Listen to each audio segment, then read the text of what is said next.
بسم اللہ الرحمن الرحیم۔ شروع اللہ تبارک و تعالی کے نام سے جو بڑا مہربان نہایت رحم کرنے والا ہے۔ ناظرین محترم، حضور اکرم صلی اللہ علیہ وسلم کا فرمان ہے کہ 8 بندوں سے قبر میں سوال و جواب نہیں ہوں گے۔ اللہ پاک ان کو بنا حساب و کتاب کے جنت میں داخل کرے گا۔ صحابہ کرام رضی اللہ تعالیٰ عنہ نے دریافت کیا، اے اللہ کے نبی حضرت محمد صلی اللہ علیہ وسلم، وہ کون سے 8 بندے ہیں جن سے قبر میں سوال نہ ہوں گے؟ تو اللہ کے پیارے نبی حضرت محمد صلی اللہ علیہ وسلم نے فرمایا، سب سے پہلا وہ بندہ جو اللہ کی رضا کی خاطر کفار سے جنگ کرتا ہے تو وہ مسلمان اس کافر کو جہنم میں پہنچا دیتا ہے۔ پھر ایسا کافر بھی آتا ہے جو اللہ کے بندے کو شہید کرنے کے لیے اپنی تلوار کو بلند کرتا ہے اور وہ اللہ کا نیک بندہ بلا خوف اس کا مقابلہ کرنے کے لیے تیار ہو جاتا ہے۔ اللہ پاک آسمانوں سے سب کچھ دیکھ رہا ہوتا ہے اور وہ بہت زیادہ خوش ہوتا ہے اور فرشتوں سے فرماتا ہے، اے میرے فرشتوں، دیکھو میرے بندے کی بہادری جو بلا خوف کافروں کا مقابلہ کر رہا ہے اور میرے دین کو پھیلانے کے لیے اپنی جان کی پرواہ کیے بغیر کافروں سے جنگ کر رہا ہے۔ دیکھو میرا بندہ اپنے بیوی بچوں کی پرواہ نہیں کر رہا، اپنی دولت کی پرواہ نہیں کر رہا، بلکہ کافروں کو للکار للکار کر کہہ رہا ہے کہ آؤ مجھ سے مقابلہ کرو، آؤ مجھ سے مقابلہ کرو، اگر تم میں ہمت ہے تو میرا سامنا کرو۔ دیکھو میرا بہادر بندہ۔ جب اس اللہ کے بندے پر کافر حملہ کرتا ہے اور کافر کی تلوار اس کے سر کو بدن سے جدا کرتی ہے تو اللہ پاک اس شہید کو جنت میں اعلیٰ مقام عطا کرتا ہے اور قبر میں اس سے سوال و جواب نہیں ہوں گے۔ نمبر 2، وہ فوجی جو اپنے گھر بار سے دور، اپنے پیارے رشتہ داروں کو چھوڑ کر، اپنے اہل عیاں کو چھوڑ کر، اپنے ماں باپ کو چھوڑ کر دین اسلام کی خاطر ملک کی سرحدوں پر پہرا دیتا ہے۔ وہ فوجی اللہ تعالیٰ اور اپنے رسول اللہ صلی اللہ علیہ وسلم کی رضا کو حاصل کرنے کے لیے اپنی جان ہتھیلی پر رکھ کر غیر مسلموں کا مقابلہ کرتا ہے، اس لیے کہ میرے دوسرے مسلمان بھائیوں کو کوئی کافر تنگ نہ کر سکے۔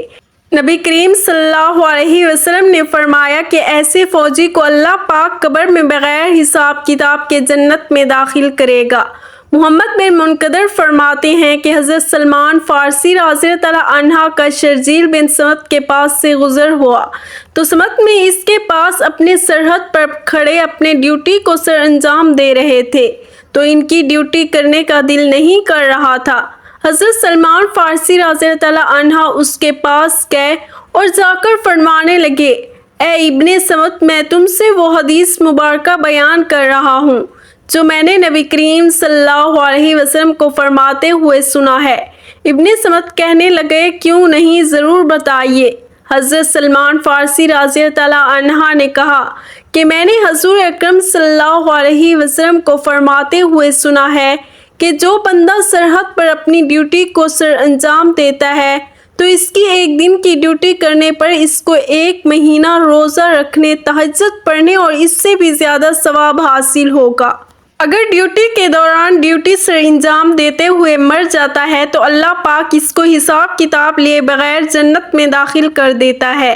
قیامت تک کے لیے اس کی قبر کو کھول دیا جاتا ہے، اس کے گناہوں کو معاف کر دیا جائے گا، قیامت تک اس کے نیک اعمال میں اضافہ کر دیا جائے گا اور ایسے فوجی کے ثواب حاصل کرنے کا سلسلہ کبھی بھی ختم نہ ہوگا۔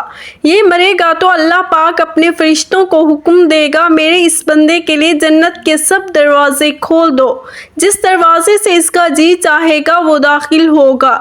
نمبر 3، ایسا بندہ جو شدید بیمار ہو گیا اور وہ اللہ کی رضا پر خوش رہتا ہو، یہ بات نہ کرتا ہو یا اللہ تعالیٰ نے میرے ساتھ کیا کیا، بلکہ وہ صبر کا دامن ہاتھ سے نہ جانے دے تو ایسے بندے کو بھی بغیر حساب و کتاب کے جنت میں داخل کیا جائے گا۔ ایسا بندہ جو کسی مصیبت یا بیماری کی حالت میں بھی اپنے رب سے تعلق نہ توڑے، ہر وقت اپنے رب کی فریاد میں رہے، نماز قائم کرے، اللہ کی یاد میں بر وقت مگن رہے۔ اللہ کے پیارے نبی حضرت ایوب علیہ السلام بہت زیادہ بیماری کی حالت میں بھی اللہ پاک کو کثرت سے یاد فرمایا کرتے تھے۔ حضرت ایوب علیہ السلام کی حالت اس قدر نازک تھی وہ اٹھ کر بیٹھ بھی نہ سکتے تھے۔ بیٹھنے میں تکلیف محسوس کرتے، ساری رات تکلیف کی حالت میں سو نہ سکتے، پھر بھی انہوں نے صبر کا دامن ہاتھ سے نہ جانے دیا۔ جو کوئی بھی عیادت کے لیے آتا تو فرمایا کرتے تھے، جو بیماری جتنی زیادہ مشکلات دے تو سمجھ جاؤ اللہ اپنے بندوں کو آزماتا ہے، اور شفا عطا کرنے والی بھی وہی ذات اللہ کی ہے۔ ایک دن اللہ تعالیٰ نے حضرت ایوب علیہ السلام کو بالکل صحت یاب فرما دیا۔ کسی نے حضرت ایوب علیہ السلام سے دریافت کیا، آپ بیماری میں بہتری محسوس کرتے تھے یا آج بہتر محسوس کرتے ہیں؟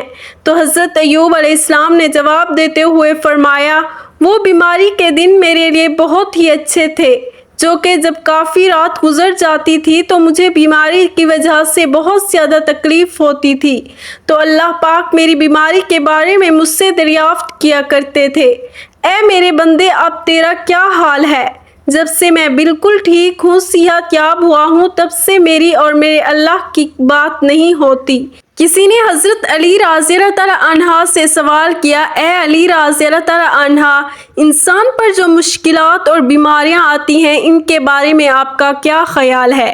یہ مشکلات یا بیماریاں اللہ کی طرف سے آزمائش کے طور پر ہوتی ہیں یا پھر خدا کی طرف سے عذاب ہوتا ہے؟ حضرت علی رضی اللہ تعالیٰ عنہ نے جواب دیتے ہوئے فرمایا، ایسی بیماریاں جن کے آنے سے بندہ خدا کی عبادت اور نیک کام کرنے میں زیادہ لگ جائے تو سمجھ جانا وہ تیرے لیے آزمائش تھی، اور اگر انسان اللہ کی طرف سے دور ہوتا ہے تو اس بات سے ظاہر ہے کہ وہ بیماری اس کے لیے سزا تھی۔ رسول پاک صلی اللہ علیہ وسلم نے فرمایا، جس بندے کی موت جمعہ کے دن ہوگی اس کو بھی بغیر حساب کتاب کے جنت میں داخل کیا جائے گا۔ نمبر 4، رسول پاک صلی اللہ علیہ وسلم نے فرمایا، جس بندے کی موت جمعہ کے دن ہوگی اس کو بھی بغیر حساب کتاب کے جنت میں داخل کیا جائے گا۔ نمبر 5، وہ بچے جس کی موت بچپن میں ہی ہو جائے گی ان کو بھی بغیر حساب کتاب کے جنت میں داخل کیا جائے گا، اور قبر میں ان سے سوال و جواب نہ ہوں گے۔ نمبر 6، وہ انسان جو سونے سے پہلے سورۃ الملک کی تلاوت کی پابندی کرتا ہے، اس سورت کو ہر روز پڑھ کر سوتا ہے، اس کو بھی بنا حساب کتاب کے جنت میں داخل کر دیا جائے گا۔ سورۃ ملک ایسی سورت ہے جس کی تلاوت کرنے والے کو نہ تو دنیا میں کوئی پریشانی ہوتی ہے نہ ہی آخرت میں کسی عذاب کا ڈر ہوتا ہے، کیونکہ یہ سورت اپنے پڑھنے والے اور اس کی حفاظت کرتی ہے۔ جب تک خدا اس بندے کی بخشش نہیں کرتا تب تک یہ سورت اللہ پاک سے اس بندے کی بخشش کی سفارش کرتی رہتی ہے۔ اگر وہ بندہ گناہگار ہو تو اس کو دوزخ سے نکال کر جنت میں داخل ہونے میں مددگار ثابت ہوتی ہے۔ نمبر 7، ایسے انسان کو بھی بغیر حساب کتاب کے جنت میں داخل کیا جائے گا جو انسان طاعون کی بیماری سے مر جائے۔ جب وہ مرے گا اللہ پاک ایسی بیماری کی حالت میں مرنے والے کو قیامت کے دن شہید کے ساتھ اٹھائے گا۔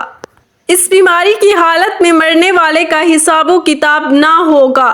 نمبر 8، ایسی عورت جو بچے کو جنم دیتے ہوئے مر جائے یا بچے کو جنم دینے کے بعد اسی تکلیف سے مر جائے تو اللہ پاک اس عورت سے بھی حساب و کتاب نہ لے گا، اس کو بھی بغیر حساب کتاب کے جنت میں داخل کیا جائے گا۔ ایسی عورت کو قیامت کے دن شہید کے ساتھ اٹھایا جائے گا۔ اس طرح جو بچہ پیدائش کے بعد مر جائے وہ بچہ اپنی ماں کو جنت میں داخل کرنے کے لیے اللہ پاک سے سفارش کرے گا، اے میرے اللہ میری ماں کو جنت میں داخل کر دے۔ اللہ تعالیٰ اس بچے کی بات کو مانتے ہوئے اس عورت کو جنت میں داخل کرے گا۔ اللہ پاک سے دعا ہے کہ وہ ہمیں نیک اعمال کرنے اور برے کاموں سے بچنے کی توفیق عطا فرمائے، آمین یا رب العالمین۔ امید کرتی ہوں کہ آپ کو ویڈیو پسند آئی ہوگی۔ اگر ویڈیو پسند آئی ہے تو ویڈیو کو لائک کریں، شیئر کریں اور چینل کو لازمی سبسکرائب کیجیے۔ ملتے ہیں اگلی ویڈیو میں، تب تک کے لیے اللہ حافظ۔